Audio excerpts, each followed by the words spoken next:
On arrive à l'Apocalypse. C'est pas la fin du monde, l'Apocalypse, hein. Voilà, l'Apocalypse. Donc moi, j'ai mon train à 16h et quelques, donc j'ai à peu près tout mon temps, hein. Mais bon, quand même. On a parlé d'Éphèse, l'abandon du premier amour, abandon et non pas perte du premier amour. Je perds mes clés, pas où elles sont. J'abandonne mon chien au mois d'août sur une aire d'autoroute, c'est un choix. Éphèse n'a pas perdu en disant « Mince, mon amour, il est passé où ?» Non, Éphèse a fait un choix. Et les gens d'Éphèse se sont tournés vers autre chose. Smyrne, croissance spirituelle dans la souffrance. Malgré les oppositions, malgré les souffrances, etc. Eh bien, les chrétiens de Smyrne ont progressé, se sont multipliés. Pergame, le mélange et le compromis. On s'est arrêté là. Il y a Thyatire, il y a Sardes, mais on ne peut pas le voir, je n'ai pas assez de temps. Ce matin, on va parler de Philadelphie et de Laodicée. Thyatire, c'est la tradition, Sardes, c'est l'apparence de vie, mais la mort en réalité. On va donc aborder Philadelphie, et pour ce faire, je vous propose de lire quand même ce qui concerne Philadelphie. Dans le livre de l'Apocalypse, au chapitre 3 et au verset 7e.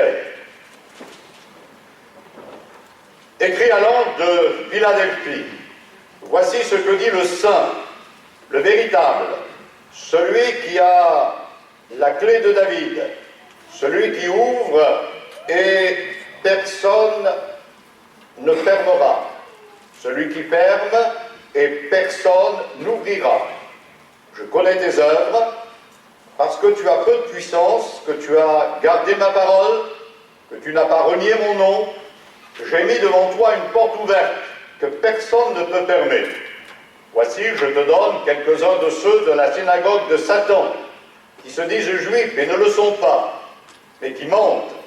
Voici, je les ferai venir se prosterner à tes pieds et reconnaître que je t'ai aimé, parce que tu as gardé la parole de la persévérance en moi. Je te garderai aussi à l'heure de la tentation qui va venir sur le monde entier, pour éprouver les habitants de la terre. Je viens bientôt. Retiens ce que tu as, afin que personne ne prenne ta couronne. Celui qui vaincra, je ferai de lui une colonne dans le temple de mon Dieu, et il n'en sortira plus. J'écrirai sur lui le nom de mon Dieu et le nom de la ville de mon Dieu, de la nouvelle Jérusalem, qui descend du ciel, auprès de mon Dieu, et mon nom nouveau. Que celui qui a des oreilles entende ce que l'Esprit dit aux églises. Amen. Amen. Voilà, il s'agit ici de la 6e église, et son nom signifie amour fraternel. C'est certainement le plus beau nom qui a été donné aux 7 églises. Et en effet, après le tumulte des guerres et des rivalités politiques, un accord intervient entre 2 frères, le roi de Pergame et celui de Lydie. Et là fut fondée la petite ville de Philadelphie en 183 avant Jésus-Christ. Pendant 2 siècles, elle a été prospère et elle se situait sur la route de l'Orient. Et ainsi, elle occupait une position stratégique. Elle voyait passer des milliers de voyageurs, des milliers de marchands. Sa population n'a jamais été très importante. Et l'église de Philadelphie, c'est l'église missionnaire. Nous l'avons dit jeudi soir en introduisant, les 7 églises relèvent aussi, disons, des phases dans l'histoire de l'église. Depuis la première église avec les apôtres, la Pentecôte, et puis jusqu'au moment où le Seigneur reviendra. Et dans ces différentes phases, on peut placer l'église de Philadelphie comme étant dans, disons, le 19e et le 20e siècle, c'est-à-dire l'église missionnaire. Il reste bien sûr la lettre à l'église de Laodicée, on va en parler tout à l'heure, mais toutes deux, Philadelphie et Laodicée, semblent représenter des aspects de l'église de la fin des temps. Des aspects qui sont, sur certains points, disons, en opposition. Philadelphie, c'est la partie fidèle. L'église de Philadelphie ne reçoit aucun reproche, alors que l'église de Laodicée est très sévèrement blâmée. Il sera dit, j'ai mis devant toi une porte ouverte que personne ne peut fermer. On en a parlé l'autre jour. Si Dieu ferme la porte, comme il l'a fait quand Noé est entré dans l'arche, personne ne peut ouvrir la porte. Noé n'a pas tiré la porte derrière lui machinalement quand il est entré le dernier dans l'arche. La Bible dit que c'est Dieu qui a fermé la porte. Et quand Dieu ferme une porte, personne ne peut l'ouvrir. Et quand une porte est ouverte, et que c'est Dieu qui l'a ouverte, personne ne peut la fermer. Et nous sommes dans cette période de la grâce. La porte a été ouverte, la parenthèse a été ouverte avec la venue de Jésus. Et la parenthèse se fermera quand l'Église sera enlevée et qu'elle reviendra dans toute sa beauté, dans toute sa splendeur, avec le Christ en gloire et en puissance, le Christ qui posera ses pieds sur la montagne des Oliviers. La parenthèse n'est pas fermée, et personne ne peut la fermer. Toutes les violences humaines ne pourront pas fermer la porte, enrayer le travail. Mais lorsque la porte se fermera, plus personne ne pourra l'ouvrir. Ce qui fait que le jour de la grâce n'est pas demain. Le jour de la grâce, il est aujourd'hui. Le jour de la grâce est donc maintenant. Bon, nous ne savons rien des débuts de cette église de Philadelphie, mais il semble que les chrétiens ont profité de la position stratégique de la ville pour porter au loin le message de Jésus-Christ. Et quand on regarde l'histoire de l'Église, on constate que le 19e et le 20e siècle, surtout, ont connu de nombreux mouvements de réveil. La plupart ne se contentèrent pas d'évangéliser autour d'eux, mais brutalement, les chrétiens ont compris la mission, l'ordre de Jésus. Allez et faites de toutes les nations des disciples. C'est toujours quelque chose qui a été compliqué. Dès le départ, avec les apôtres n'avaient pas du tout idée qu'un païen pouvait se convertir. Ils étaient apôtres, ils avaient eu le meilleur des prédicateurs, qui s'appelle Jésus. Ils venaient d'être baptisés tout frais du Saint-Esprit à la Pentecôte, mais ils n'avaient jamais imaginé qu'ils allaient rendre témoignage à un païen. Pour eux, la bonne nouvelle, l'évangile, était pour les Juifs. Et aller jusqu'aux extrémités de la terre, comme Jésus le leur avait demandé, peut-être ils s'imaginaient trouver un Juif égaré dans une grotte d'Afghanistan. Mais pas un païen. Et il a fallu une action particulière dans une vision de Pierre à Joppé, cette table, les animaux impurs, etc., pour qu'ils comprennent qu'il fallait qu'il aille chez Corneille, l'officier romain, qui lui avait reçu un ange. Mais quand les apôtres ont su que Pierre était allé chez Corneille, ça a grondé. La Convention nationale a convoqué Pierre. Et ils lui ont dit, qu'est-ce que tu allais faire chez un païen? Ne sais-tu pas qu'un juif va pas chez un païen? Alors il a expliqué. Et quand il a dit, mais ils ont reçu le Saint-Esprit comme nous au commencement, il est écrit, ils se calmèrent. Il y avait du beau monde en face de Pierre. Il y avait Jean, il y avait Jacques, etc. hein. Et le ton a dû s'élever. Et ils se sont calmés. Et là, ils ont compris que peut-être les païens pouvaient entrer dans le ciel. Heureusement, parce que je ne sais pas s'il y a beaucoup de gens d'origine juive dans l'auditoire ce matin. Aucun d'entre nous ne pourrait être là s'il n'y avait pas eu cette ouverture. Et puis, que s'est-il produit? Déjà les Juifs, ils ont été très très compliqués, et un jour, Paul, il en a eu marre. Partout où il allait dans les synagogues. Il démontrait que Jésus était le Christ, Apollos, etc. Et les Juifs créaient beaucoup de problèmes. Donc un jour, il a secoué la poussière de ses pieds, et il a dit, maintenant, je vais aller vers les païens. Vous voyez, il a fallu ce type de conflit. Et il est dit, et les païens s'en réjouirent. Et il y a eu la persécution pour que les communautés éclatent. Parce qu'ils étaient bien ensemble. Pourquoi aller là-bas puisqu'on est bien là? Donc il a fallu la persécution.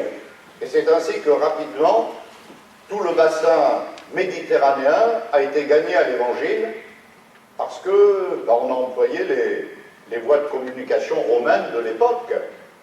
Et j'ai été pasteur à Vienne, au sud de Lyon, et il y avait une église chrétienne à Vienne. On n'en parle pas beaucoup, on parle plutôt de Lyon, parce que les arènes étaient à Lyon, et la petite Lydie, qu'ils n'arrivaient pas à faire mourir dans l'arène, et on connaît l'histoire de cette jeune chrétienne, martyre. Elle a été martyrisée à Lyon, mais elle était de Vienne. Et dans les fouilles de Saint-Romain-en-Galles et de Vienne, on a retrouvé des lettres que l'église de Vienne échangeait avec les églises d'Asie. Et c'est vrai que Vienne et Lyon, c'était un grand centre romain, il y a le théâtre à Vienne, etc. Voilà, donc, et on a retrouvé même dans la fouille de Saint-Romain-en-Galles une plaque, comme ça, gravée. Elle est dans le hall d'entrée de la mairie de Vienne, où l'apôtre Paul dit avoir laissé à Vienne Crescens, son disciple. Alors, là, ça pose des questions, parce que dans l'Écriture, il en est question. J'ai laissé Crescens en Galatie. Alors, il y a la province de Galatie. A-t-il laissé Crescens dans la province de Galatie, ou l'a-t-il laissé en Gaule, à Vienne? J'ai essayé de me renseigner avec quelqu'un versé en la matière, et il semblerait quand même que ça soit bien à Vienne, parce qu'en Galatie, il y avait des émigrés gaulois. Donc, voilà. Bon. Mais la plaque, elle a été retenue. Donc, Paul est monté à Vienne. Et certainement quand il a envisagé de partir en Espagne. Et c'est là que la persécution est arrivée, que les églises se sont éclatées, se sont multipliées, que l'évangélisation s'est faite. Et puis après, les choses, eh bien, elles se sont calmées. Et il a fallu arriver au 19e et au 20e siècle pour que d'un coup les chrétiens s'imaginent que les autres là-bas, ils avaient besoin d'entendre l'évangile. Avant, la vision missionnaire était restreinte. Beaucoup de prédicateurs exprimaient sans crainte que les peuples païens étaient sous la malédiction divine et qu'on devait les y laisser sous peine de s'opposer au plan de Dieu. Et on disait, que plusieurs me pardonnent ce matin, que les gens de couleur noire n'avaient pas d'âme. Eh oui. Et heureusement, ils ont une âme. Non, mais c'est le discours qui était tenu à l'époque. Donc il n'était pas question de partir en Afrique pour annoncer l'évangile ou d'aller en Éthiopie. Eh oui, c'était comme ça. Et il a fallu ce réveil. Et c'est au XIXe siècle que le problème des peuples se pose. le monde chrétien prend conscience de sa lourde responsabilité. Et à partir de là, on va assister au plus vaste mouvement missionnaire depuis les temps apostoliques. On se met à traduire la Bible de plus en plus. Et de nos jours, je ne sais plus, ça doit être autour de 2500-2700 langues ou dialectes. Pratiquement tout le monde peut avoir en totalité ou en partie, eh bien, un exemplaire de la parole de Dieu. Dans l'évangile de Matthieu, il est dit, cette bonne nouvelle du royaume sera prêchée dans le monde entier pour servir de témoignage à toutes les nations, alors viendra la fin. Et un des signes de la fin des temps, un des signes, c'est que l'évangile puisse atteindre toutes les nations. Mais aujourd'hui encore, il y a ce que nous appelons des peuples non atteints. On peut parler, bon, je vais citer au hasard, on va citer peut-être le Gabon, puisque votre pasteur est gabonais, on va dire l'évangile est au Gabon. Il y a de grandes églises au Gabon. Gaston Verneau, qui a été missionnaire des Assemblées de Dieu au Gabon. Son fils, Jacques, qui a été missionnaire au Gabon et ensuite au Congo. Et c'est par la prédication de Jacques Verneau que je me suis converti en 1960 à Aix-en-Provence. Mais je crois quand même savoir qu'au Gabon, s'il y a de grosses églises, il y a des ethnies qui n'ont pas encore été atteintes. Et dans d'autres pays d'Afrique, c'est pareil. Voilà, puisque c'est assez cloisonné dans certains pays. Donc il y a encore du travail. Et la foi dans le retour de Jésus, d'un coup, c'est revenu à l'ordre du jour. Ça a favorisé, eh bien, l'élan missionnaire. Une église qui n'évangélise plus, c'est une église qui meurt. Je répète, une église qui n'évangélise plus, c'est une église qui meurt. L'évangélisation, c'est sa raison d'être. C'est la seule mission que le Christ nous ait confiée. Ça ne veut pas dire que le reste, ça n'a pas d'importance, mais c'est secondaire. Si vous offrez, messieurs, un joli bouquet de fleurs à votre femme, elle va le prendre, elle va vous remercier, elle va trouver un vase et elle va mettre le bouquet dans le vase. J'arrive dans la maison, je vais dire, waouh, magnifique bouquet. Et oui, c'est mon mari qui me l'a offert. Je ne rentre pas en disant, qu'est-ce qu'il est beau le vase.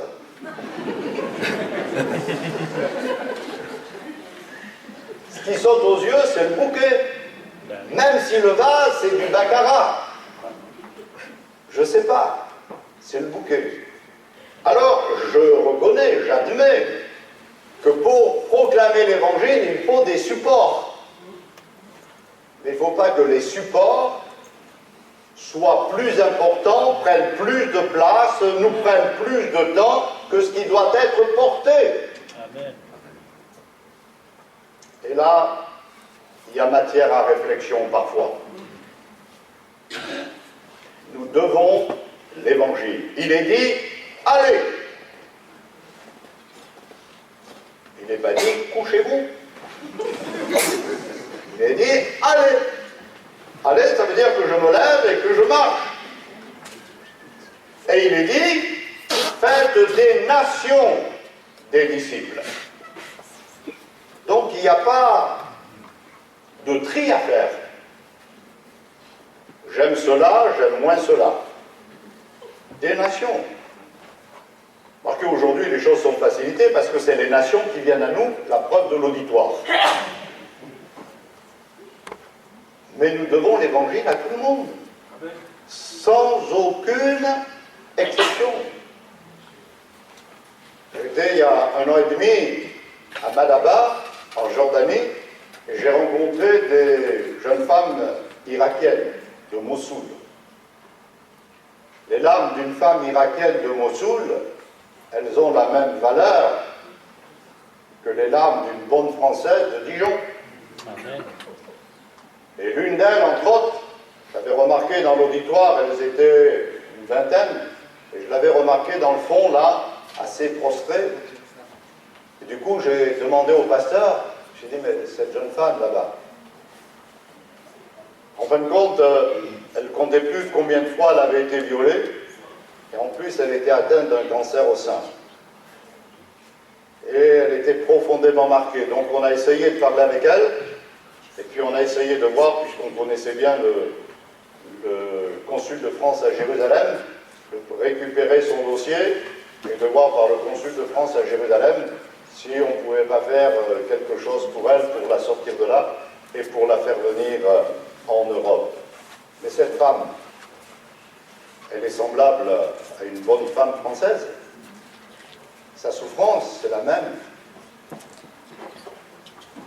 Même si elle est d'une autre nationalité, d'une autre ethnie, d'une autre langue, d'une autre culture, et même d'une autre religion, parce qu'elle était musulmane.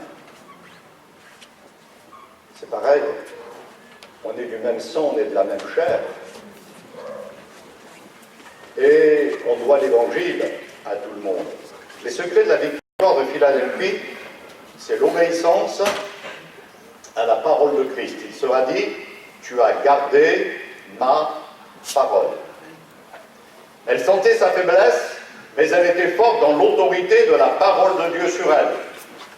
Contrairement, et on en parlera tout à l'heure, à Laodicée qui pensait n'avoir besoin de rien, les gens de Philadelphie mettent leur confiance dans le Seigneur et ils agissent en conformité avec la parole. Dans l'évangile de Jean, il est dit, si quelqu'un m'aime, il gardera ma parole. Ça, c'est le signe premier. Si quelqu'un m'aime, il gardera ma parole. Le signe, c'est pas de rater aucune réunion. Si vous n'en ratez aucune, c'est bien. Mais c'est pas le signe. On peut venir à la réunion pour meubler son temps, parce qu'on ne sait pas quoi faire. On peut venir à la réunion pour rencontrer le copain, pour rencontrer la copine, pour essayer de fixer un rendez-vous pour la semaine prochaine pour une manifestation quelconque. Le signe n'est pas de notre amour pour le Seigneur, n'est pas d'être à toutes les réunions, d'en rater aucune, de faire ceci, de faire cela, de faire autre chose, d'être toujours disponible. Si quelqu'un m'aime, il garde ma parole. Ça, c'est le signe initial. Je m'intéresse à ce que celui que j'aime m'a écrit. Aujourd'hui, la jeunesse, c'est pas ça. Hein. Moi, j'ai rencontré celle qui est devenue ma femme, j'avais 17 ans. Quand j'ai dit à ma mère, à 17 ans, maman, je vais me marier. Elle avait un sac dans chaque main, elle les a lâchés. Et elle m'a dit, ma mère était divorcée, quand j'avais 5 ans, elle s'était remariée sur Aix-en-Provence, elle m'a dit, écoute, moi je veux pas de problème avec ton père, quand tu as 21 ans, tu fais ce que tu veux. 21 ans, on a déposé les bancs à la mairie, 21 ans et 15 jours, j'étais marié.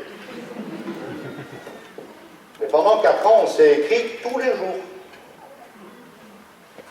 Et même pendant que je faisais l'armée, 2 fois par jour. Et on a toutes nos lettres dans une petite, enfin dans des petites boîtes à chaussures. Ah oui.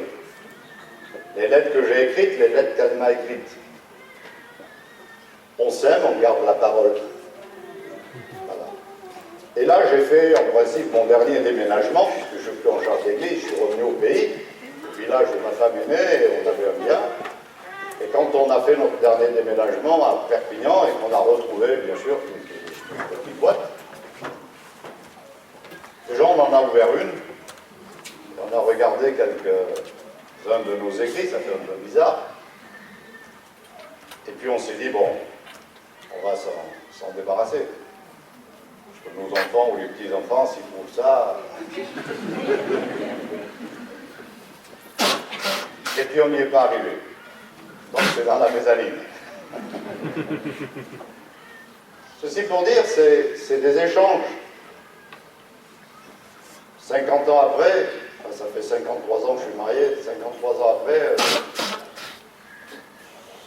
ça fait un peu gamin, qu'on partageait à l'époque, mais à l'époque c'était tellement fort. Voilà. J'aime, je garde la parole. J'aime Jésus, je garde sa parole. Il m'a écrit. Je veux lire ce qu'il m'a écrit. Je veux me nourrir de ce qu'il m'a écrit. Je veux relire ce qu'il m'a écrit. C'est important. Winston Churchill, le 15 septembre 1940, a prononcé cette phrase historique: « Jamais, dans les conflits humains, le sort d'autant d'hommes n'a dépendu du courage d'un si petit nombre de défenseurs. » Et aujourd'hui, le sort d'un grand nombre dépend d'une minorité résolue, qui ne regarde pas à la faiblesse de ses moyens, mais à la parole de Dieu. Amen. On peut peut-être considérer que nous sommes un petit troupeau, mais ce petit troupeau, il peut gagner la ville. Je suis dans le sud. Cette année, grâce à Dieu, ça n'a pas brûlé. Mais l'an dernier, j'étais en Corse quand il y a eu les gros incendies, et chez nous, dans notre région, ça arrive assez souvent, surtout le Var. Et je suis juste à la frontière du Var. Un petit feu peut embraser une forêt. Une allumette, un mégot. Et il y a des hectares qui brûlent, avec tous les drames qui s'y rattachent. Un petit feu est là. Et la ville prend feu. Ah oui, c'est pas compliqué. Hein? Une minorité peut sauver une très large majorité. Fidélité à la personne de Christ. Tu n'as pas renié mon nom. C'est à ce nom qu'elle devait tout. Sauvée par le nom de Jésus. Prier au nom de Jésus. Haïe à cause du nom de Jésus. Mais elle recevait par le nom de Jésus la force pour affronter la réalité. Expérience de la puissance de Christ. Celui qui a la clé de David, celui qui ouvre et personne ne fermera, celui qui ferme et personne n'ouvrira. Les croyants de Philadelphie s'appuyaient sur Jésus-Christ, sachant que l'autorité lui appartient pour toujours. Leur espérance se concentrait sur celui qui avait ouvert le chemin nouveau vers le Père, vers le trône de la grâce. Et ils savaient que personne ne pouvait fermer les portes ouvertes par Jésus-Christ. Ces portes ouvertes pour la conquête, les conquêtes de l'Évangile. Conviction quant à la position en Christ. Dans cette cité de l'amour fraternel, ils étaient unis en Christ. Et à ceux dont la position était la même. Et la Bible dit que si nous nous aimons les uns les autres, c'est à cela, eh bien, que le monde reconnaîtra que nous sommes ses disciples. Et il est bien dit dans Jean, aimez-vous les uns les autres comme je vous ai aimé. Il y a un modèle, il y a un étalon, il y a un exemple. Il sera même dit, je vous donne un commandement nouveau. Qu'est-ce qui est nouveau? Pas nouveau de s'aimer. C'était dit, même dans la loi. Ce qui est nouveau, c'est le modèle. Comme je vous ai aimé. Alors ce matin, nous avons loué individuellement, collectivement, nous avons en quelque sorte rappelé l'amour de Dieu pour nous. Et cet amour, il est quand même grand. Malgré nos imperfections, malgré peut-être dans la semaine un petit dérapage, même s'il n'y a pas de verglas. On est rentré en soi-même avant de partager le pain et le vin. Et on croit que le Seigneur nous a fait grâce et on repart de bon pied. C'est ça son modèle d'amour. Et c'est ça le modèle d'amour que je dois appliquer pour l'autre. Si le Seigneur m'a fait grâce, je dois apprendre de Dieu à faire grâce à l'autre. Qui m'a fait une petite bricole. Et 20 ans après, je lui en veux toujours. C'est ça le modèle d'amour. Et ça, il l'avait compris. Le monde a besoin de découvrir aujourd'hui des enfants de Dieu totalement fidèles à leur Seigneur et à la parole, engagés à son service. Voici, je te donne quelques-uns de la synagogue de Satan, qui se disent juifs et qui ne le sont pas, mais qui mentent. Je les ferai venir se prosterner à tes pieds et reconnaître que je t'ai aimé. Une promesse assez mystérieuse. Diverses interprétations ont été données. Il semble qu'il s'agit là d'un événement qui se déroulera tout à la fin, avant l'enlèvement de l'Église, car immédiatement il y a la double annonce de la tribulation, du retour du Seigneur. On a déjà parlé de la synagogue de Satan, des gens qui avaient l'apparence de la religion, mais qui pour faire des affaires se compromettaient avec les pratiques qui sévissaient dans les temples païens. Il sera dit un peu plus loin, au verset 12, « Celui qui vaincra, je ferai de lui une colonne dans le temple de mon Dieu. » Une colonne dans le temple. Paul, quand il écrit à Timothée, parle de l'Église comme étant l'Église du Dieu vivant, la colonne et l'appui de la vérité. Une colonne. Une colonne a pour fonction de soutenir, de porter une charge. À Éphèse, puisque Timothée est à Éphèse à l'époque, le temple de la déesse Diane, ou Artémis, pour les Romains, était une des 7 merveilles du monde. Ce temple comportait 127 colonnes, chacune offerte par un roi, recouverte d'or et enchâssée de pierres précieuses. Et ce temple soutenait un culte païen qui comportait des sacrifices humains, de la violence, beaucoup de pratiques superstitieuses. Et quand Paul écrit à Timothée cela, il lui dit l'Église colonne. Les colonnes, les 127 colonnes du temple de Diane portaient un culte païen, un culte de ténèbres. À l'inverse, l'Église a pour fonction de porter et de soutenir la vérité. L'Église n'a pas à inventer la vérité. La vérité, c'est Jésus. Je suis le chemin, la vérité et la vie. On n'a pas de temps à perdre à faire des analyses, des spéculations pour savoir ce qu'est la vérité. La vérité, c'est Jésus. L'Église qui est colonne de la vérité doit seulement et uniquement porter, mettre en évidence, en lumière, le Christ, le Sauveur du monde. Colonne et appui. L'Église constitue les fondations, les piliers qui soutiennent la vérité. C'est sa mission, sa raison d'être sur la terre. L'Église repose sur la parole de Dieu et pas sur la parole des hommes. La parole de Dieu, elle est immuable. Elle était, elle est, elle sera. Tout va disparaître, sauf elle. Et l'apôtre dira que cette parole n'est pas liée. Lui, apôtre, il a été lié, il a été emprisonné.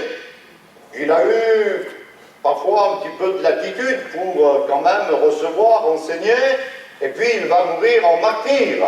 Mais il dit bien, moi je suis cadré, je suis lié, je suis entravé, mais il dit bien, la parole de Dieu n'est pas liée. Rien ne saurait la retenir. Et la charge de l'Église, et par ce biais, la charge de chacun, c'est de reposer sur elle et de mettre en évidence le Christ, qui est le Sauveur du monde. C'est dans la mesure où nous serons des colonnes ici-bas que nous pourrons être des colonnes dans la gloire à venir. Une colonne à elle seule soutient une lourde charge. Et notre charge, c'est de faire connaître hardiment le glorieux évangile de Jésus-Christ. Je disais hier, je crois, permettez pour ceux qui étaient que je me répète, un jour quelqu'un m'a dit, pasteur, c'est dur d'être chrétien.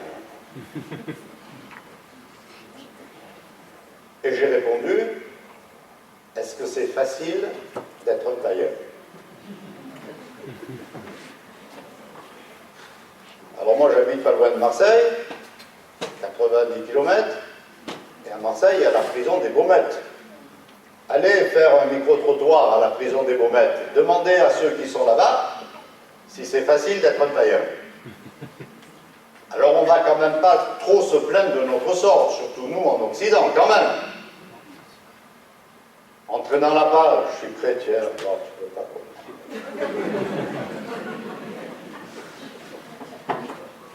Non, je suis chrétien. Gloire à Dieu. Je suis passé de la mort à la vie, des ténèbres à la lumière. Je sers le roi des rois. Et mon travail ne sera jamais vain. Formidable ça. Colonne et appui de la vérité. Notre charge est lourde, mais on est heureux de la porter. Parce que le Seigneur nous donne ce qui est nécessaire. Amen. Amen. On va voir la Odyssée? Non? Oui? Allez. Écrit à l'ange, oui, à l'ange de l'église de la Odyssée. Voici ce que dit l'Amen, le témoin fidèle et véritable, le principe de la création de Dieu. Je connais tes œuvres, je sais que tu n'es ni froid ni bouillant. Puisses-tu être froid ou bouillant? Ainsi, parce que tu es tiède, et que tu n'es ni froid ni bouillant, je te vomirai de ma bouche. Parce que tu dis, je suis riche, je me suis enrichi, je n'ai besoin de rien. Parce que tu ne sais pas que tu es malheureux, misérable, pauvre, aveugle et nu. Je te conseille d'acheter de moi de l'or éprouvé par le feu, afin que tu deviennes riche, et des vêtements blancs, afin que tu sois vêtu, et que la honte de ta nudité ne paraisse pas, et un collier pour moindre tes yeux, afin que tu vois. Moi, je reprends et je châtie tous ceux que j'aime. Et donc du zèle, repens-toi. Voici, je me tiens à la porte et je frappe. Si quelqu'un entend ma voix et ouvre la porte, j'entrerai chez lui. Je souperai avec lui et lui avec moi. Celui qui vaincra, je le ferai asseoir avec moi sur mon trône. Comme moi j'ai vaincu, me suis assis avec mon Père sur son trône. Que celui qui a des oreilles entende ce que l'Esprit dit aux églises. Amen. Les fouilles de l'emplacement de Laodicée sont assez récentes. La première fois que je suis allé en Turquie, c'est en 2001. Et autant les fouilles d'Éphèse sont fabuleuses, autant à Laodicée, il n'y avait rien. Nous montrait que là, il y avait une grande colline, et que là, il y avait la ville de Laodicée de l'époque. Et il y a 5 ans, je suis revenu en Turquie, j'ai fait un circuit, et cette église d'Apocalypse, et là, il y avait à peu près la moitié, peut-être un petit peu plus, de fous qui avaient été opérés, et c'est fabuleux. Fabuleux ce qu'ils ont mis, disons, hors poussière, hors terre, etc. Cette ville portait à l'origine le nom de Diospolis, c'est-à-dire la cité de Jupiter. Après sa conquête par Antiochus II, 250 ans avant Jésus-Christ, elle fut rebaptisée en l'honneur de la femme du conquérant, nommée Laodiquée. C'était un centre commercial réputé pour son industrie textile, ses tapis, ses vêtements en laine de Phrygie. Il y avait aussi des cures thermales, une école de médecine de renom spécialisée dans le soin des yeux, et on appliquait un collyre fameux que l'on fabriquait à l'aide d'une poudre nommée le baume de Phrygie. C'était une ville extraordinairement riche, célèbre pour ses opérations bancaires. En l'an 60, elle fut partiellement détruite par un tremblement de terre. Et les habitants ont refusé refusé l'aide du gouvernement romain pour la reconstruction. Ils ont puisé dans leur bas de laine et ils ont reconstruit la ville. Depuis ce jour, ça n'a plus jamais existé. Où les villes n'ont pas été reconstruites, où il a fallu faire des appels mondiaux via la Croix-Rouge, etc., pour tenter de relever. Et si vous allez en Arménie,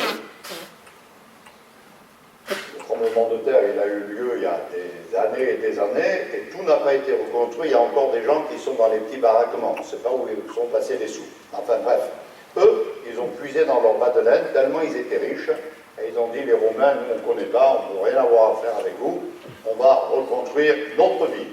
Donc c'est qui situe un petit peu la mentalité de ces habitants.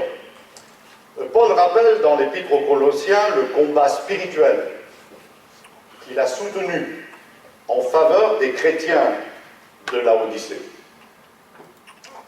Et comme nous l'avons précisé pour Philadelphie, l'église de Laodicée ne représente pas une nouvelle période de l'histoire de l'église, c'est la même période que celle de Philadelphie, mais sous deux angles différents. Philadelphie, c'est l'église faible mais spirituelle, avec un amour sincère et sans reproche. Et Laodicée, c'est l'église qui a perdu sa ferveur. Et c'est ce qu'on retrouve un petit peu dans l'église, en général dans le monde. Des gens qui ont des motivations, et puis des gens qui sont tombés dans le train-train, dans la routine. Le terme de Laodicée est composé de deux parties. Laos, qui veut dire peuple, et la deuxième partie, dike, qui veut dire droit ou justifié, ou vengeance, ce qui peut signifier droit du peuple, domination du peuple, ou vengeance du peuple. En fin de compte, c'est l'Église qui est prête à satisfaire les droits de l'homme plutôt que ceux du Christ. Je pense que là, vous avez tout compris. À démocratiser à l'excès, à justifier les aspirations du peuple, à exercer elle-même la justice ou la vengeance à la place de Dieu. Et nous sommes dans cette mentalité. Des lobbies minoritaires qui font tellement de bruit, qui agitent tellement le drapeau, qu'on finit par nous imposer des modes de vie auxquels la nature elle-même se refuse. Et j'arrête ma réflexion là. Et oui. À satisfaire, eh bien, les droits de l'homme au détriment des droits du Christ, à démocratiser à l'excès, à justifier les aspirations de la base, au nom d'une période compliquée. Et le Seigneur va toucher au caractère spirituel de cette Église. Ce qui la caractérise, c'est qu'il n'y a pas d'excès. Ni dans un sens, ni dans un autre. Elle n'est pas froide, c'est pas un glaçon, mais elle n'est pas bouillante. Elle est entre les deux. L'Écriture parle de ceux qui ont le cœur comme la graisse.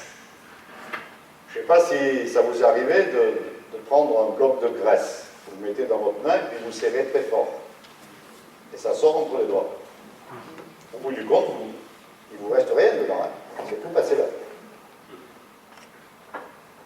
Et la Bible parle de ceux qui sont insensibles comme de la graisse. Vous avez beau les prendre dans tous les sens, vous n'arrivez à rien. Ça vous échappe, ça vous glisse entre les doigts. Vous n'avez à rien faire. Et ça, c'est une situation moyenne qui va entraîner un jugement. Je te vomirai. Et le Seigneur souligne même les illusions des gens de Laodicée. Parce que tu dis, elles se fait un film, en couleur et en relief. Elle se raconte une histoire, et elle se complaît dans son histoire, parce que tu dis, elle se juge avec sa propre mesure. Alors que le croyant fidèle, il se laisse interpeller par la parole, qui est l'étalon, qui est la référence, qui est la pierre de touche. Et nous avons besoin d'un étalon de base. Et cet étalon, c'est la parole. Et non pas mon cœur ou ma conscience. Oui, mais moi, ma conscience me dit que. D'accord, elle te dit. Mais la conscience, c'est pas un étalon fiable. Quand David était dans la grotte d'En-Gedi et qu'il a coupé un bout du manteau de Saül, son cœur s'est mis à battre, il a été saisi d'une grande émotion, il avait touché à loin de l'Éternel, au roi, au manteau du roi. Et quand il va coucher avec Bathsheba, quand il va donner la permission au mari de Bathsheba pour qu'il endosse la paternité, pas de chance. Cet homme, il était tellement omnibulé par ses soldats et par la guerre que quand il est venu avec une permission exceptionnelle qu'il n'attendait pas, il n'a pas touché sa femme. Il est reparti. Et quand on s'est renseigné, alors, là, il n'a pas touché. Bon, comment on va faire? Alors on a fait tuer l'officier, mais bien sûr dans une manœuvre. Donc il a eu droit aux obsèques nationales, à la médaille posthume, au beau discours, et puis David, il a épousé la femme, la veuve éplorée. Ni vu ni connu. Hein. Sa conscience ne l'a pas interpellé. Elle était, comme on dit aujourd'hui, élastique. Mais tellement élastique que l'élastique, il a craqué. Et qu'au bout du compte, c'était une conscience morte. Son cœur n'a pas battu la chamade. Et il a fallu que Nathan arrive en lui disant, David, oh, il y a une histoire qui vient d'arriver dans le pays, c'est pas possible. C'est quoi ton histoire? Un voyageur, il est arrivé chez un tel. Il est riche, il a des centaines de brebis, il a voulu exercer l'hospitalité, mais il n'a pas voulu prendre une brebis de son troupeau. Alors il a pris la brebis du pauvre. Tu te rappelles là, le pauvre là? Il n'en a qu'une, il l'aime tellement qu'il couche avec. Et David, il dit, qui est cet homme? Il mérite la mort. Et cet homme, c'est toi. Tu as femme et concubine. Et tu es allé apprendre la femme de ton officier. Et c'est là qu'il va se repentir. Bon, c'est pas mon propos ce matin, on pourrait dire pas mal de choses. Oui, c'est pas ma conscience qui est ma référence. C'est pas mon cœur. Je me rappelle d'une femme à Béziers, elle disait toujours, voilà, mon cœur me dit, mon cœur me dit. Un jour, M. Picavet, les anciens, vous l'avez connu, vous l'avez vu comme pasteur ici, il lui a dit, mais dites-moi, sœur, la parole de Dieu, elle vous dit jamais rien.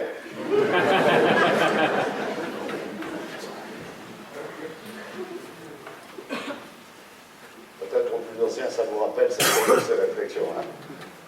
J'ai été 5 ans avec lui. Un homme remarquable. Eh bien, oui, mon cœur. Mais mon cœur, c'est pas une référence. Hein. Mon cœur, ça va, ça vient, ça dépend. Hein. La référence, c'est la parole.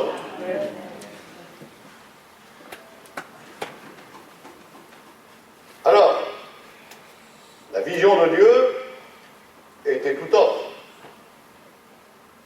Les gens de l'Odyssée, ils étaient perdus. Et il faut veiller à ne pas devenir tiède. On l'a dit hier, je crois. Pas hier, avant-hier. On peut s'endormir dans un bain bouillant et on risque de se réveiller avec une pneumonie. Parce que l'eau, elle se refroidit petit à petit, on ne s'en rend pas compte. se réveille avec les pieds gelés. Simplement parce qu'on ne prend pas garde à l'abaissement de la température. Et qu'on était tellement bien qu'on a piqué un petit somme. Cette ville, elle avait une particularité, c'est qu'il n'y avait pas de source d'eau. Et c'est assez exceptionnel, parce qu'à l'époque, surtout, tous les villages, appelés à devenir des villes, se construisaient, se rassemblaient autour d'une source d'eau, ou de plusieurs sources.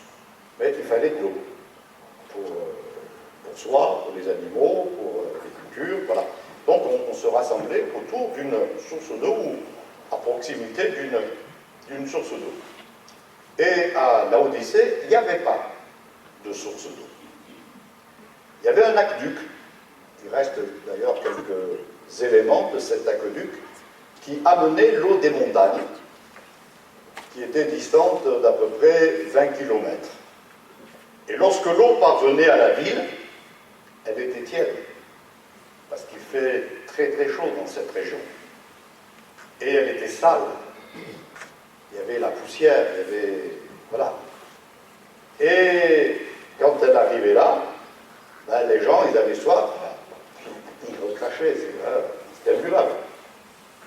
Donc ils l'utilisaient pour les animaux, etc. Mais pour eux, voilà, c'était un peu plus compliqué. Cette eau tiède, sale, les dégoûtait. Et l'image, elle est suffisamment pertinente pour que chacun comprenne l'état de médiocrité dans lequel se trouvait cette église. Le dégoût que lui inspirait cette eau se trouvait être le même que celui du Seigneur sur son état spirituel. La tiédeur et la crasse de ton eau, tu la craches. La tiédeur et la crasse de ta vie, je la crache. Ils ont très très bien compris, les gens de Laodicée. Moi, je l'ai compris la première fois où j'y suis allé, et où la guide, elle m'a expliqué ce que je viens de vous dire. Ce que j'avais toujours lu, hein, parce que tu étais, je te vous mirais. Ok. Mais là, j'ai bien compris. Hein. Et les gens, ils n'ont pas eu besoin que le Seigneur le répète 2 fois. Ils ont très bien compris. Ils étaient semblables à cette eau tiède, poussiéreuse, qui les dégoûtait. Puisses-tu être froid ou bouillant? Le Seigneur va manifester son indignation. Quelqu'un qui est bouillant, bon, on n'a pas de problème pour discuter. Quelqu'un qui est froid, on peut avoir un problème, mais on peut discuter. La personne, elle n'est pas d'accord avec vous, mais elle a des arguments. Alors on discute, argument contre argument. Et le dialogue, il peut être vivant, dynamique, échauffé.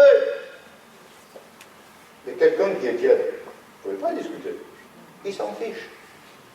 Vous pouvez dire tout ce que vous voulez, mais il s'en fiche totalement. Ça passe sur lui comme de l'eau sur les plumes d'un canard. Voilà, donc il n'y a pas de prise. Et c'est ça qui est terrible. Il vaut mieux avoir affaire à quelqu'un qui est contre vous, parce que vous pouvez argumenter, que quelqu'un qui s'en fiche. Il n'y a pas de prise, donc voilà, vous êtes complètement démunis. Et c'est ce qui était pour ces gens. La particularité, c'est que, est-ce que quelqu'un est allé en Turquie ici? Personne. Laodicée, c'est là. Légèrement sur la droite, pas très loin, il y a la ville de Colosse. Il y a l'église de Colosse. Et à Colosse, il y a des sources d'eau. Et sur la partie gauche, il y a Hierapolis, du moins les ruines, plutôt le cimetière, le dimanche d'ailleurs, de Hierapolis. Dans l'Épître aux Colossiens, l'apôtre parle d'Épaphras et il dit qu'il a beaucoup d'intérêt pour ceux de Hierapolis. Il y avait donc une église à Hierapolis. Et attenant à Hierapolis, il y a Pamukkale. Pamukkale, c'est une particularité, c'est qu'il y a de l'eau chaude qui coule de la colline.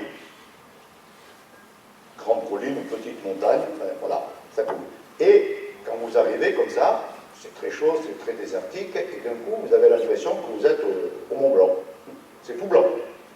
Le calcaire de cette eau chaude, c'est fixé, il y a des mètres d'épaisseur, et ça continue de couler. C'est une eau, disons, tiède, mais quand même un peu chaude. Et pendant longtemps, il y a eu des hôtels pour les massages, etc. Bon, là, ils ont limité un petit peu pour préserver l'environnement, mais il y a un circuit pour les touristes avec des grandes vasques qui sont moins comme l'estrade, même certaines plus grandes, et vous pouvez marcher, vous avez de l'eau jusqu'à mi-cuisse, de l'eau qui est chaude, voilà, c'est assez particulier. Alors quand Dieu dit aux gens de Laodicée, puisses-tu être froid comme l'eau de Colosse, ou bouillant comme l'eau de Pamukkale, ils ont très bien compris. Ils avaient l'eau chaude qui sortait de la montagne à portée de main, et l'eau froide qui sortait de l'autre montagne à portée de main. Eux, ils n'avaient pas d'eau, ils allaient la chercher dans les montagnes, l'eau de pluie, et quand elle arrivait, elle était tiède et elle les dégoûtait.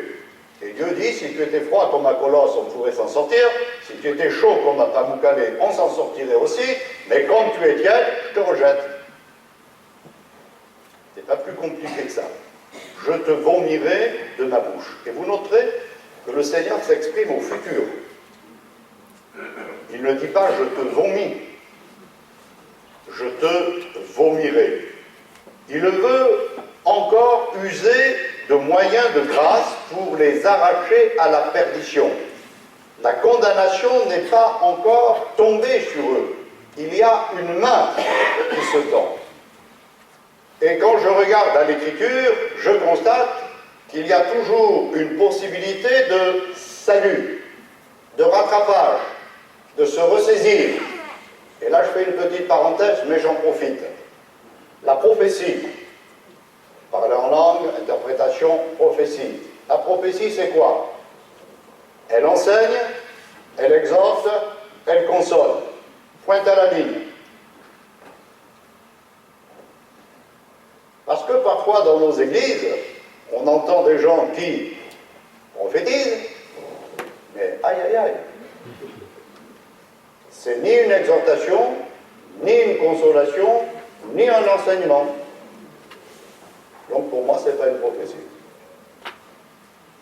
C'est pas plus compliqué que ça. Et votre pasteur, il est parfaitement au courant, parce que ça, j'ai dû l'expliquer à un juge d'instruction pour ne pas aller en prison. Ce qu'est la prophétie. Et ce juge d'instruction, c'était une femme. Et elle me disait, dans vos cultes, il y a des gens qui prédisent l'avenir. Et je lui disais, Madame la Présidente, non, jamais. Si, ça a été dit, c'est écrit. Madame la Présidente, je ne comprends pas ce que vous voulez me dire. Comprenez quand même un peu où elle voulait en arriver. C'était une situation suffisamment grave. Il y avait des mises en examen, etc. Alors elle a dit à la... comment on appelle ça? Greffière. La greffière. Trouvez. Alors elle a cherché, elle a trouvé. Elle dit voilà, la prophétie. Ah, j'ai dit Madame la Présidente, ça je vais vous l'expliquer, pas de problème. Le prophète, prédire l'avenir, c'est Agabus, dans la parole de Dieu. Et jusqu'à la preuve du contraire, dans les assemblées de Dieu, nous n'avons jamais eu de ministère de prophète. Donc j'étais président national à l'époque, donc je connaissais mon registre. Et par contre, la prophétie, que 2 ou 3 parlent en langue, que 2 ou 3 interprètent, que 2 ou 3 prophétisent, la prophétie, elle enseigne, elle exhorte, elle console. Ouais. Passons à autre chose. Elle est passée, ça a duré 4 heures quand même. Hein. Bon. Et oui, et ça, je me plais à le rappeler. Et en fin de compte, une parole, dans un culte, entre autres, ne se termine jamais par un coup de semence irrémédiable. Il y a toujours une parole de grâce. Amen. Il y a toujours une parole de grâce. Et il ne dit pas à ces gens, je te vomis. Il dit, je te vomirai. Si tu ne changes pas. Donc, il y a une possibilité de changer. Une possibilité de rattrapage. Alors, il sera dit, parce que tu dis, je suis riche, je me suis enrichi, j'ai besoin de rien. Elle est satisfaite.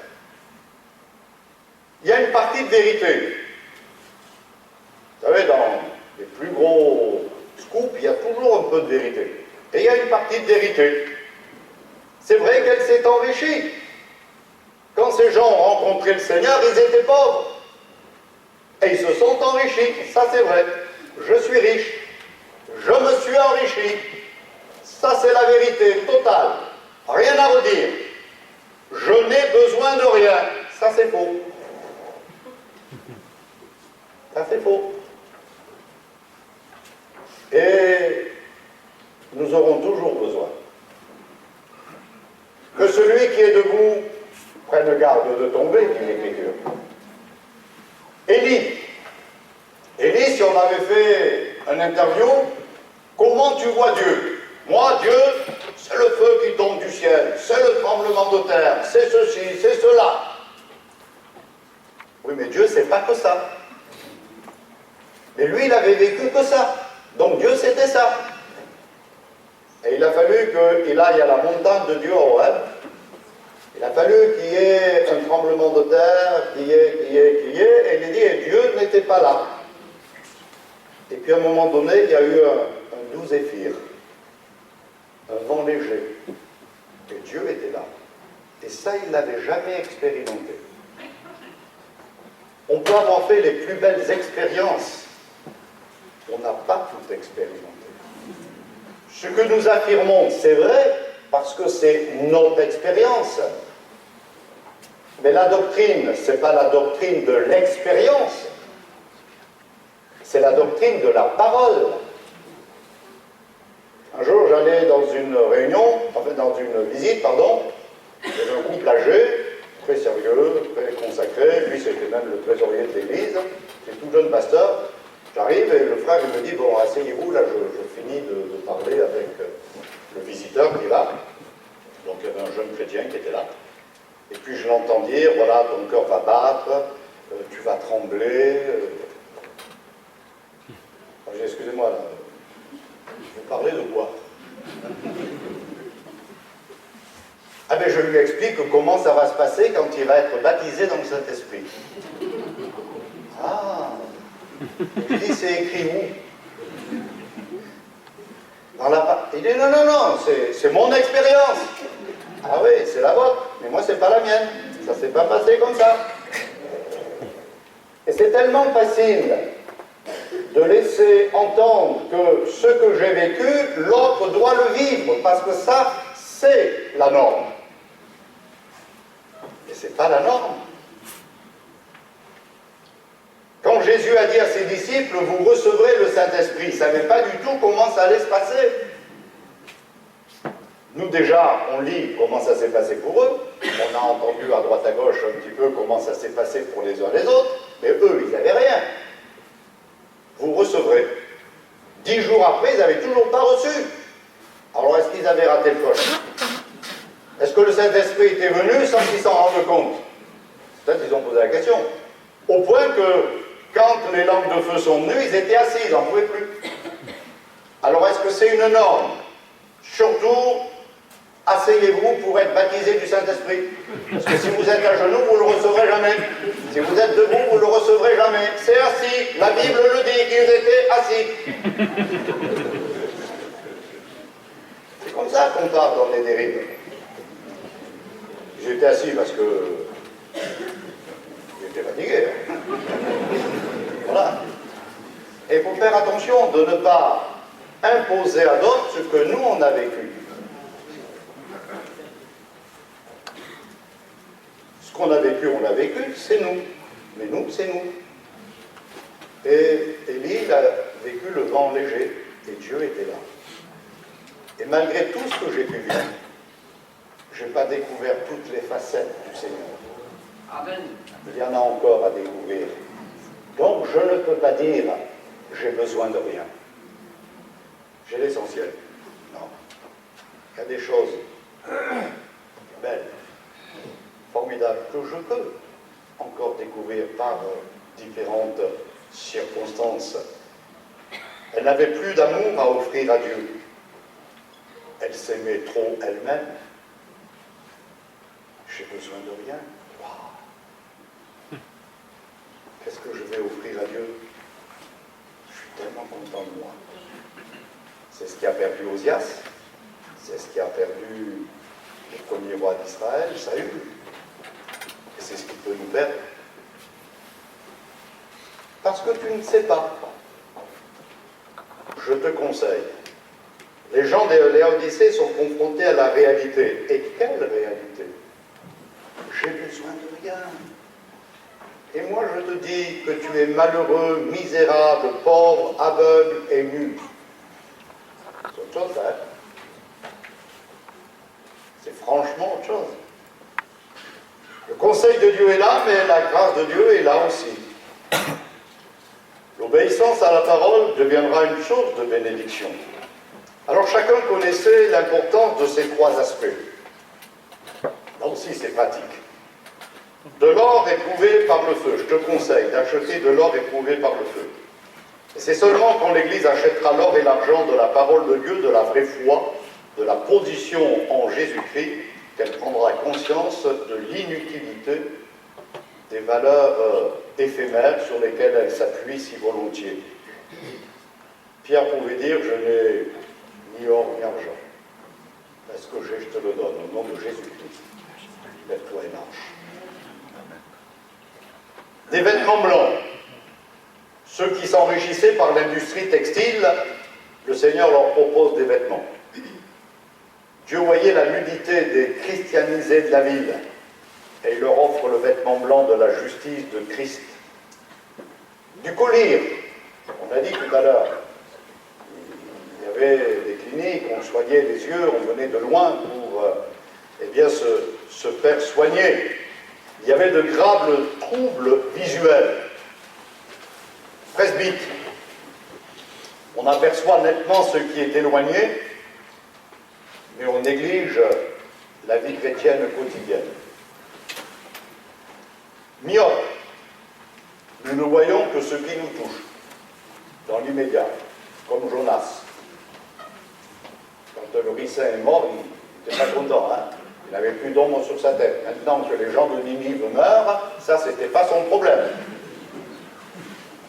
Astigmate, une intensité de vision irrégulière, connaissance floue, déformée des réalités. Strabisme, c'est un peu plus disgracieux, et plus regarder droit devant nous, on louche un peu le Christ, un peu le monde. En un mot, un manque de discernement. Une des tribus d'Israël s'appelle Issachar, et il est dit qu'Issachar avait l'intelligence des temps pour savoir ce que devait faire Israël. Et ça, c'est ma prière. Mandy a dû me l'entendre dire quelquefois, je le répète encore. Seigneur, donne-moi l'intelligence des temps pour savoir ce que je dois faire aujourd'hui. Dans la génération qui est là, hyper connectée, jour et nuit, nuit et jour, comment on va les atteindre? Bon, il y a Evandis, bien sûr, vous vous en souvenez, hein? Mais quand même, comment on va atteindre les gens de notre génération?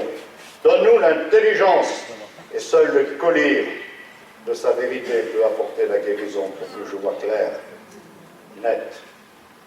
Et on termine, et donc du zèle et repens-toi. Reconnais, admets ce que peuvent être tes faiblesses, comme David a pu le faire. Et la peine de son péché a été enlevée. J'ai péché, de sorte que tu seras juste dans ton jugement.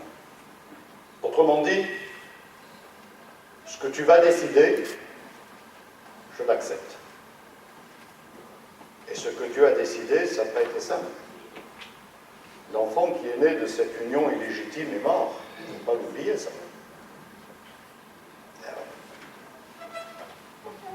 Saül a dit aussi, j'ai péché, mais garde-moi une place parmi les anciens. C'est pas du tout pareil.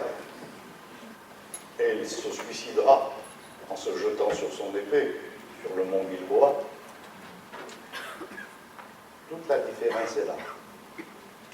J'ai péché, mais je ne veux pas perdre la face.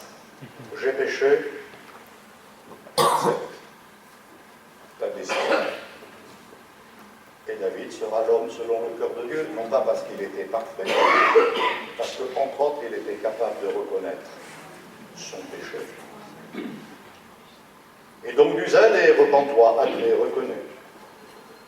L'homme de Dieu dira, tant que je me suis tu, je gémissais toute la journée, mes os se consumaient, ma vigueur était semblable à la sécheresse de l'été. Alors j'ai dit, j'avouerai mes transgressions.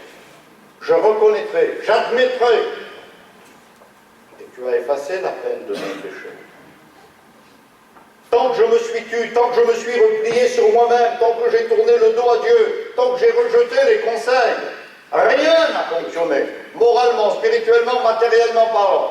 Tout était déglingué. Alors j'ai dit, je vais reconnaître. Et voici que tu as effacé la peine de mon péché, tu m'as restauré. Et il y a ce dernier appel. Je me tiens à la porte et je frappe. Si quelqu'un entend ma voix, ouvre la porte, j'entrerai chez lui, je souperai avec lui et lui avec moi. C'est très fort, ça. Il célébrait le culte, chantait les cantiques, partageait la scène, faisait l'offrande. Prédicateur de passage avait prêché, et Jésus, il était dehors. Tout était nickel, hein? Tout était respecté, il n'y avait rien qui a été oublié.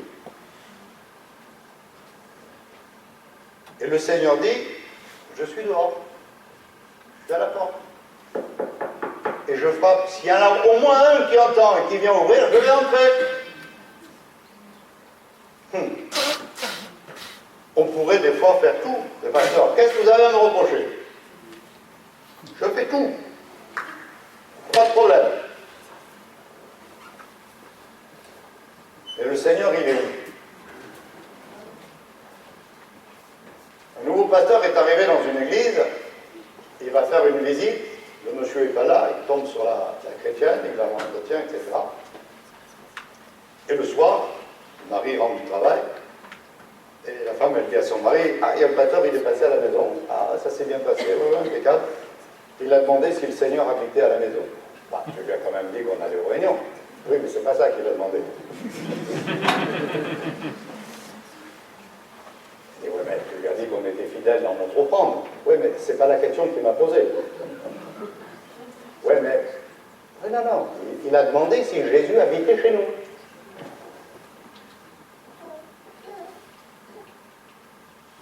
Est-ce que Jésus habite chez moi? Oui. Merci. Et est-ce que Jésus habite chez toi? Je peux venir aux réunions, je peux donner l'offrande, je peux dire il faut mener quelqu'un à la gare, pas de problème. Mais est-ce que Jésus habite chez moi? Parce que c'est ça qui est important. Et d'ailleurs, c'est ce qui va donner du sens à tout le reste. Parce que je peux dire je donne mon offrande, c'est très bien, mais il y en a qui donnent à la Croix-Rouge, hein, c'est très bien aussi. Le problème n'est pas ce que nous faisons, c'est l'esprit dans lequel nous le faisons. Parce que Jésus habite chez nous. Jésus était à la porte, et frappé. Et s'il y en a un qui entend, j'entre. Je soupe avec lui, lui avec moi, il y a une parfaite communion. À la cathédrale Saint-Paul de Londres, il y a le tableau de Holman Hunt qui illustre cette scène. Et l'artiste avait achevé son œuvre, il y avait le vernissage, les gens étaient là, ils regardaient, ils voyaient cette scène. Et il y a quelqu'un qui s'est approché du peintre et qui lui a dit, maître, excusez-moi, vous avez oublié la poignée de la porte. Et le peintre répondit, relisez le texte. Ce n'est pas au Seigneur, mais au pécheur d'ouvrir la porte. Aussi, la poignée, elle est à l'intérieur. Bon, l'artiste a fait ça, il a pensé ça, mais ça interpelle. Le Seigneur n'est pas celui qui vient, voilà, et puis on coup d'épaule, là, celui-là. Non, il frappe. Et si on ouvre, il entre. Et si on n'ouvre pas, il reste dehors. Parce que, figurez-vous que Dieu est poli. Il ne s'impose pas. Je l'accueille. Je le reçois. Et là, il y a une source de bénédiction. Je souffrirai avec lui et lui avec moi. Celui qui vaincra, je le ferai asseoir avec moi. Formidable. Amen.